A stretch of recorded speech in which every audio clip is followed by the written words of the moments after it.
एकत्र राहत असतात. सो यानंतरचा आवाज मदन भाऊ नाईक साहेब.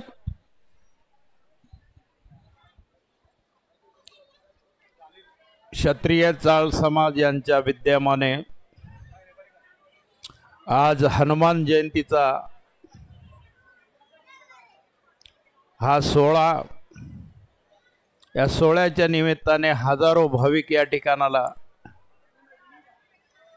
जेवणाचा आस्वाद घेण्यासाठी आलेले आहेत. बंधूंनो, हनुमंतरायांचा जन्म हा त्रेतायुगामध्ये झाला. त्रेतायुगामध्ये भगवान रामप्रभूची सेवा करण्यासाठी भगवान शिवजीने अवतार धारण केलेला हा. आणि हनुमान म्हटले की कलियुगामध्ये लवकर प्राप्ती होतो त्यांची. रामप्रभूच्या अनेक अडचणी, अनेक दुःखामध्ये ते सांगायला वेळ नाही, पण हनुमंतरायांनी रामायणामध्ये जे उचललेला दुःखाचा वाटा, अनेक दुःखामध्ये केलेला सहकार्य,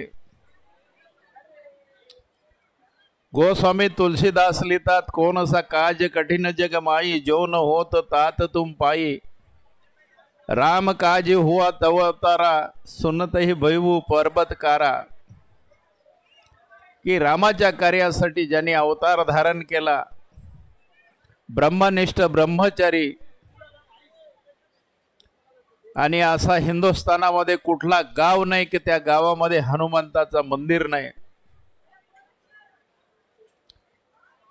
गोस्वामी तुलसीदास बरेच लिहितात, संकट मोचन संकट से छुड़ा, हनुमान मेरी हिम्मत बड़ा, बजरंग मेरा तन बजर बना, आप पवन पुत्र मद आज पूछा, रक्षा मेरी भगवान करो, बजरंग इधर भी ध्यान दो.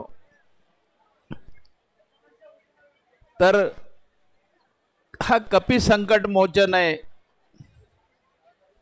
सगळ्यांच्या संकट दूर करणार आहे आणि संकट स्वतःवर ओढून घेणारा बजरंग बली, त्यांची आज जयंती आहे.